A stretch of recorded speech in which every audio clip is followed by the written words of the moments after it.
Hello everyone, खम्मा खनीसा welcome back to my new blog. आप सभी लोगों का मेरे चैनल में स्वागत है। मैं रतन राठौर आप सभी का मेरे चैनल में एक बार फिर से स्वागत करती हूँ। तो फ्रेंड्स, फाइनली आज जो न्यू जो प्रकरण है या कहूँ आपको एक न्यू मैटर सामने आया हमारे, उसकी मैं आपके साथ में चर्चा करना चाहती हूँ। राजस्थान जो हमारे हाई कोर्ट है, उन्होंने एक आदेश निकाला है और एक आदेश जारी कर दिया है कि जो 4th ग्रेड जो हमारे एग्जाम था 2024 की जो भर्ती थी चतुर्श्रेणी की, उसको रद्द कर दिया गया है। अब बहुत सारे एस्पिरेंट होंगे जिनको सुन के बहुत ज़्यादा अचंभा हुआ होगा और एकदम से वो कहते हैं ना, देख के शॉक रह गए होंगे। तो सबसे पहले मैं आपको कहना चाहूँगी, जो राजस्थान हाई कोर्ट है, उन्होंने चतुश्रेणी भर्ती का जो हमारा रिजल्ट था, जो कि 16 जनवरी को उन्होंने निकाला था, क्या कर दिया है, रद्द कर दिया है और रद्द करने के आदेश जारी कर दिए हैं।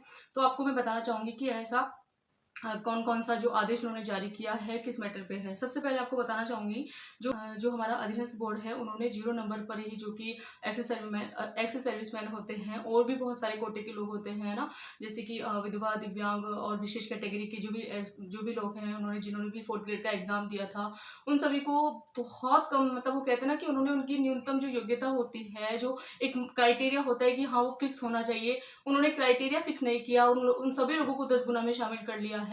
और अब जब ये मामला इतने दिन बाद में जब मैटर हाईकोर्ट तक पहुंचा है, कुछ है हमारे जो एडवोकेट वगैरह, उन्होंने मैटर वहां तक पहुंचाया है, तो हाईकोर्ट ने रद्द करने के आदेश जारी कर दिए हैं। तो कहीं ना कहीं एक जो एस्पिरेंट तैयारी कर रहे हैं ना, वो कहते हैं ना कि हाँ, एक एस्पिरेंट जो दिन रात बहुत ज्यादा मेहनत करते हैं, हर एक दिन वो स्ट्रगल से जूझते रहते हैं, तो ये सब हमारे साथ में क्यों होता है, ये एक सवाल उठता है। और रूल्स के हिसाब से ही हमें, रूल्स को फॉलो कर कर ही हमें रिजल्ट जारी करना चाहिए। जितने भी जो भी क्राइटेरिया फिक्स होता है, वो उनको फिक्स करना चाहिए। कि कहते हैं ना कि किसी को बहुत ज़्यादा पढ़ने के बाद भी सिलेक्शन नहीं होता है, किसी का बहुत कम मार्क्स में भी सिलेक्शन हो जाता है। तो कहीं ना कहीं ये जो हो रहा है ना सब कुछ, तो मैं ये चाहती हूँ सब नहीं होना चाहिए। और इसमें उन्होंने इसमें एक्स सर्विसमैन है, विधवा वर्ग है, सहरिया वर्ग के लोग हैं इसमें, और दिव्यांग कोटे के हैं, और बाकी और अन्य कैटेगरी के जो भी हैं इसमें एस्पिरेंट शामिल हैं। एकल पीठ है, उन्होंने आदेश दिया है कि अब जो न्यूनतम योग्यता है वो आपको निर्धारित करनी है, उसके बाद में आपको रिजल्ट निकालना है। तो सभी एस्पिरेंट से कहना चाहूंगी जिन्होंने 4th ग्रेड का एग्जाम दिया था, वो परेशान ना हो। जहाँ तक मुझे पता है, ये सभी का एग्जाम रद्द नहीं हुआ है। जो अभी मैंने आपको यहाँ पे नाम लिए हैं, दिव्यांग कैटेगरी, तो अन्य वर्ग की, एक्स सर्विसमैन, विधवा वर्ग, सहरिया वर्ग, इन सब की जो रिजल्ट है वो दोबारा से जारी होकर आएगा, जहाँ तक मुझे पता है या जहाँ तक मेरी नॉलेज में है। और बाकी इतना परेशान होने की आपको ज़रूरत नहीं है।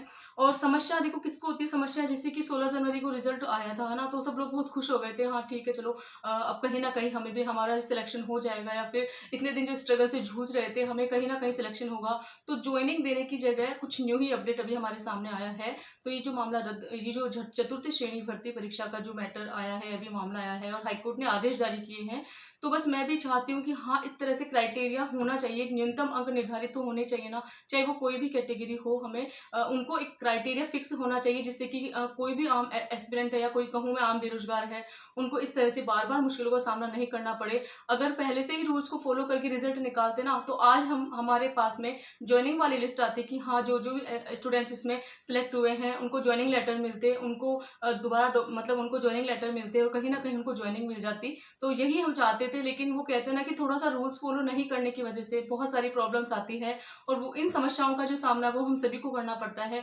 हर एक एस्पिरेंट इतने परेशानियों में जूझकर पढ़ाई करता है, वो कोई भी एक, वो कहता है ना, बेरोजगार का दर्द नहीं समझ सकता। एक एस्पिरेंट होता है, बहुत सारी मुश्किलें होने के बावजूद हम मतलब तैयारी कर रहे होते हैं, और उसके बावजूद भी रिजल्ट में आने में इतनी देरी की बहुत सारे एस्पिरेंट होते हैं जो अपनी राह में भटक जाते हैं, वो तैयारी करना ही छोड़ देते हैं, कुछ गलत कदम उठा लेते हैं। बस मैं आपको ये कहना चाहूंगी, किसी भी एस्पिरेंट को किसी भी तरह का कोई गलत कदम उठाने की जरूरत नहीं है। ये हमारी जिंदगी है, जिंदगी हमें एक ही बार मिली है, जिसको हमें सोच समझ कर जीना है। किसी भी भर्ती के पीछे खुद के वो कहते हैं ना, खुद को कभी परेशान मत रखना, किसी भी भर्ती के पीछे खुद को परेशान कभी मत होने देना।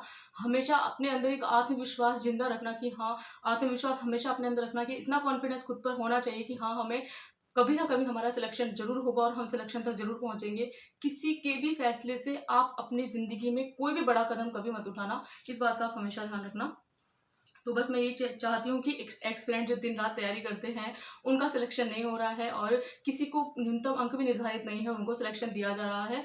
तो बस यही है। तो थोड़ा सा वो कहता है ना कि हाँ, प्रशासन को थोड़ा सा धैर्य बनाकर उनको समझने की जरूरत है। और इन सब चीज़ों से क्या होता है, मैं जहाँ तक मानती हूँ ना, ये जितनी भी बातें होती है उन सबका इफेक्ट है ना एक पढ़ने वाले एस्पिरेंट पर पड़ता है। तो आप में से मैं कहना चाहती हूँ, जो भी एस्पिरेंट जिन्होंने फोर्थ ग्रेड एग्जाम दिया था, मैंने भी एग्जाम दिया था फोर्थ ग्रेड का, और आपको कहना चाहूंगी मैं, फोर्थ ग्रेड एग्जाम देने के बाद में मैंने यही कहा था कि आप तैयारी शुरू कर दीजिए। जिस तरह से मैंने सेकंड ग्रेड की तैयारी शुरू कर दी है, आप भी अपने जिस तरह से की, कोई एस्पिरेंट ऐसा होगा जिन्होंने सीईटी की तैयारी शुरू कर दी होगी, है ना, या सीटेट का एग्जाम, जो भी आपको एग्जाम देना है ना, उसकी तैयारी आप कंटिन्यू रखना। आप तैयारी मत छोड़ना। इसी तरह से फैसले आते रहते हैं, कोई ना कोई इफेक्ट बढ़ता रहता है, लेकिन हमें क्या करना है, हमें कंसिस्टेंसी को बनाकर रखना है। मेरा अभी ये वीडियो बनाने का एक ही मोटिव है कि कुछ एस्पिरेंट जो फालतू परेशान होंगे, इधर उधर यूट्यूब पर भटकेंगे, बहुत सारे वीडियोस वगैरह देखेंगे, लक्ष्य है जो टारगेट है आपको उसमें लग जाना है और किसी की परवाह नहीं करनी है। सिलेक्शन जरूर होगा, इसी उम्मीद के साथ में आपको पढ़ते जाना है। फ्रेंड्स, आपको यही कहना चाहूंगी। ये जितनी भी बातें होती है हमारे साथ में, रिजल्ट का देरी से आना, ये सब क्या होता है, इसका जो इफेक्ट पड़ता है ना बेचारे एस्पिरेंट पे पड़ता है। मैं सही बताऊं तो एक स्टूडेंट की लाइफ होती है ना, उसी पे सारा असर पड़ता है सबसे ज्यादा। और कहीं ना कहीं आप इस तरह से अब इतने सारी वीडियोस वगैरह देखकर आप 2-4 दिन अपने खराब कर लोगे। इधर उधर ध्यान मत भटकाना, बस यही कहना चाहती हूँ। जिस लक्ष्य में आप लगे हो चलते रहना। जो भी हम एग्जाम देते हैं ना, उसका रिजल्ट आता रहेगा। ऐसे तो है नहीं उस रिजल्ट का इंतजार करते रहेंगे और हम कुछ नहीं करेंगे, ऐसा तो हो नहीं सकता। जहां हमने पढ़ाई शुरू कर दी है, इतना आगे बढ़ चुके हैं, तो हमें पीछे नहीं मुड़ना है, हमें इसी रास्ते पर चलते जाना है। और ये नहीं है कि हम सिर्फ एक भर्ती के पीछे बैठे रहें, हमें बहुत सारे हमारे सामने ऐसे रास्ते आएंगे, बहुत सारे पड़ाव आएंगे जिंदगी में, उतार चढ़ाव आते रहती है लाइफ में, लेकिन हमें आते रहते हैं लाइफ में, लेकिन हमें क्या करना है, सिर्फ हमें हमारा जो भी रास्ता है ना, उस पर चलते जाना है, बिना रुके, बिना डरे किसी से, और पूरा आत्मविश्वास, पूरे कॉन्फिडेंस लेवल के साथ में हमको तैयारी करनी है। तो आप में से जो भी एस्पिरेंट जिन्होंने एग्जाम दिया था वो ग्रेड का, कुछ घबराना नहीं है, इधर उधर ध्यान नहीं भटकाना है। जो भी आपने लक्ष्य बना रखा है आप उस पर चलते रहिए। किसी ने कोई अलग सीईटी का बना रखा होगा, किसी ने पटवारी का, किसी ने वीडियो का, और सबसे पहला वो ये कि सीईटी एग्जाम को भी क्रैक करना है भी, है ना। तो इस तरह से आप अपने सिलेबस को कंप्लीट करते रहिए, धीरे धीरे टॉपिक्स वगैरह को पढ़ते रहिए। ये जो मेरा वीडियो था, ये फोर्थ ग्रेड एस्पिरेंट के लिए था।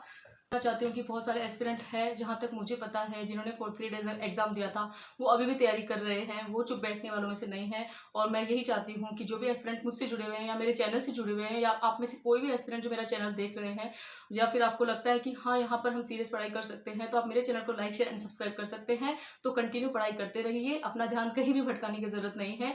जो भी आदेश दिया है, जो भी मैटर आएगा, जो भी रिजल्ट आएगा, जो भी निर्णय होंगे, ये सब बातें होती रहेगी, लेकिन आपको क्या करना है, सिर्फ आपको अपनी पढ़ाई पर ध्यान देना है। आई होप फ्रेंड्स आपको मेरा वीडियो पसंद आया होगा। पसंद आया हो, चैनल पर नए हो तो चैनल को लाइक शेयर एंड सब्सक्राइब जरूर कीजिए।